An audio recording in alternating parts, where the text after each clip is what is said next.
राहुल गांधी एक बार फिर से केंद्र सरकार पर जमकर बरसे। प्रधानमंत्री नरेंद्र मोदी पर बड़ा हमला किया और इस बार राहुल गांधी ने बहुत कुछ बोला है। प्रधानमंत्री नरेंद्र मोदी पर आरोप लगाया कि देश का सब कुछ बेच डाला है इस सरकार ने। राहुल गांधी ने क्या कहा? प्रधानमंत्री ने सब कुछ बेच दिया। 1.5 लाख करोड़ रुपए रेलवेज, 400 स्टेशन, 150 ट्रेनें, रेलवे ट्रैक और वुडशेड। कांग्रेस के आरोप गंभीर हैं। राहुल गांधी कह रहे हैं कि मोदी सरकार देश को लगातार बेच रही है। इससे नुकसान आम लोगों का होगा और फायदा होगा 3 से 4 उद्योगपतियों को।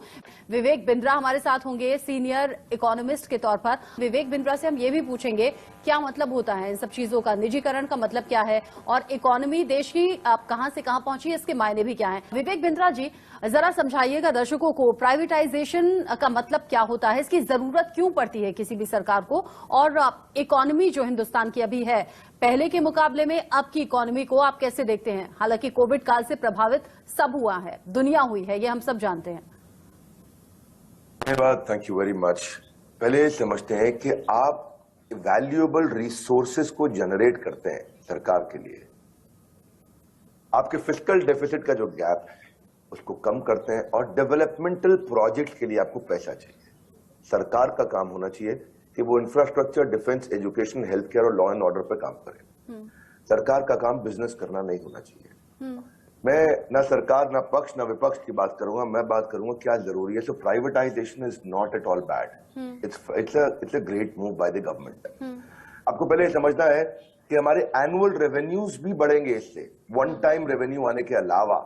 और टैक्स पेयर के लिए क्या होगा, देखिए आपने जब ये एसेट्स आप बेचते हैं, निकालते हैं इनको बाहर, ये लॉन्ग टर्म इंटरेस्ट में है टैक्स पेयर के। क्योंकि एक अगर आपके पास में कोई बड़ा 70 साल, 50 साल, 20 साल में आपने एक प्रोजेक्ट बनाया, उस प्रोजेक्ट पे कॉस्ट आई, उसकी अगर करंट यील्ड अगर 1 लाख करोड़ लगा और उससे मैं 2000 करोड़ रुपया साल का नहीं बना पा रहा हूं सरकार के लिए, तो इसका मतलब उसकी यील्ड बहुत लो है। अगर मैं उसकी यील्ड बढ़ाना चाहता हूं और लाने के लिए मैं उस 1 लाख करोड़ रुपए अगर मैं बेटर यील्ड जनरेट कर सकता हूं, तो ये तो टैक्स पेयर के लिए अच्छी चीज है। पर मैं समझ सकता हूं कि विपक्ष की मजबूरी है कि उनको वो बात करनी है जिससे आम जनता को लगे कि बहुत नुकसान हो गया है, या पक्ष भी ऐसी ही बात करने का प्रयास करता है। हालांकि कल के मैंने देखा वो जो प्रेस कॉन्फ्रेंस हुआ उसमें चिदम्बरम जी की बात अच्छी थी।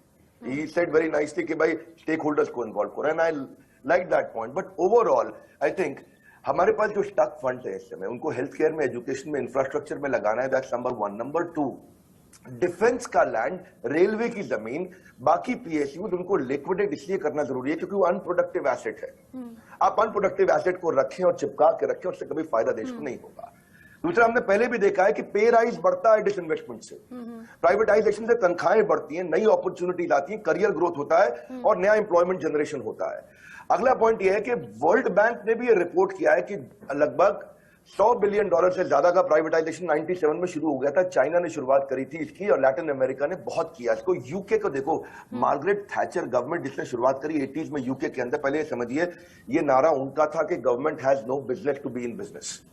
आप ऐसा समझिए कि British Telecom, British Airways, British power, British Petroleum, British Gas, British Rail, regional water board, ये सब कुछ उन्होंने बेचा। क्यों बेचा? इससे जब पैसा आता है तो इससे डेवलपमेंट प्रोजेक्ट के अंदर क्या मेरा काम है कि मैं एयर इंडिया को लेकर के जेट के साथ, इंडिगो के साथ, इस टाटा ग्रुप के साथ सबसे कंपीट करूं और थोड़ा बहुत मुनाफा कमा भी लूं कभी चल के अगले 50 साल में, जो कि कंप्लीटली लॉस में है?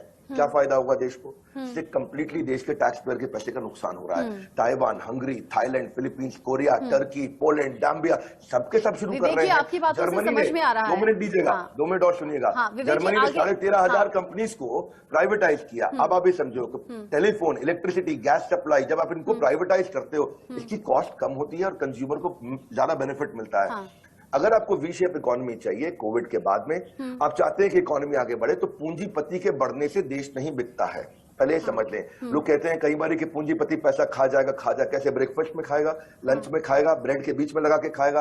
पूंजीपति पैसा नहीं खाता है। पूंजीपति जब पैसा कमाता है, बढ़ाता है, तो उससे वो बैंक में डालता है, उससे कैश आउटफ्लो इनफ्लो बढ़ता है, लोन का आउटफ्लो बढ़ता है, सर्कुलेशन बढ़ता है, मार्केट में ग्रोथ होती है। टाटा ग्रुप आज आप ये समझे कि वो स्टार्टअप है जो 150 साल से चल रहा है। टाटा ग्रुप भी तो पूंजीपति है ना, एक तरह से 7th लार्जेस्ट प्राइवेट कंपनी है पूरे पृथ्वी के ऊपर। आज $160 बिलियन से ज्यादा मार्केट कैप है। पूरा के पूरे पाकिस्तान का जो टोटल जो मार्केट उनका जो स्टॉक का मार्केट कैपिटलाइजेशन है वो अकेले टीसीएस का उससे ज्यादा है। जीडीपी को 4% कंट्रीब्यूट करता है। आज आसाम, हिमाचल, उड़ीसा और गोवा मिलकर जितना टैक्स देते हैं उससे ज्यादा एक कंपनी देती है टैक्स हमारे देश में। पूंजीपति बढ़ता है तो देश बढ़ता है। नॉन परफॉर्मिंग एसेट्स को बेचने की बात हो रही है और वो आई थिंक मैं कभी चाहे वो कांग्रेस की सरकार हो बीजेपी की सरकारों में हम उसका समर्थन करना चाहेंगे, क्योंकि हमारे देश में जितना ज्यादा देखिए एक चीज और समझते हैं आपको, it will make state owned companies more productive. क्योंकि आप अच्छा कोई रिलायंस की बात भी होती है, रिलायंस को पहले समझना चाहिए कि 1 लाख करोड़ का तो उन्होंने खाली जीएसटी पे किया हमारे देश के लिए, तो किधर जा रहा है पैसा?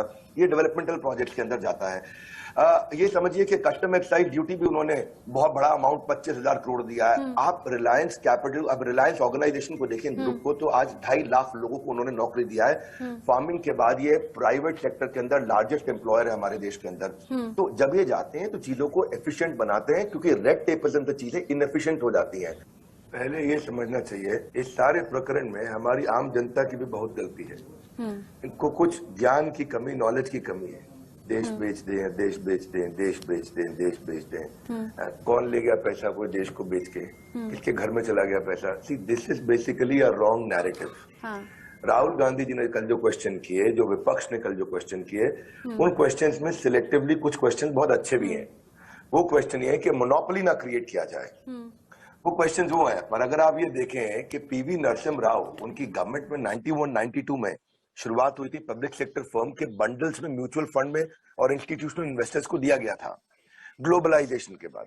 वाजपेयी सरकार में 98-99 में बजट में अनाउंस हुआ कि हम 26% रखेंगे पब्लिक सेक्टर के अंदर, वहां भी हुआ। डॉक्टर मनमोहन सिंह सरकार में, सब अलग अलग सरकारों की बात कर रहा हूं, मैं किसी एक की बात नहीं कर रहा हूं। नेशनल इन्वेस्टमेंट फंड 2005 उन्होंने एस्टैब्लिश किया और उन्होंने कहा कि क्षमा चाहता हूं, प्रोफेशनल इन्वेस्टमेंट मैनेजर्स होंगे जो इसके 75% प्रोसीड्स को सोशल वेलफेयर स्कीम्स में डालेंगे, एजुकेशन में डालेंगे, हेल्थ में, एम्प्लॉयमेंट में, सब जगह डालेंगे इसको।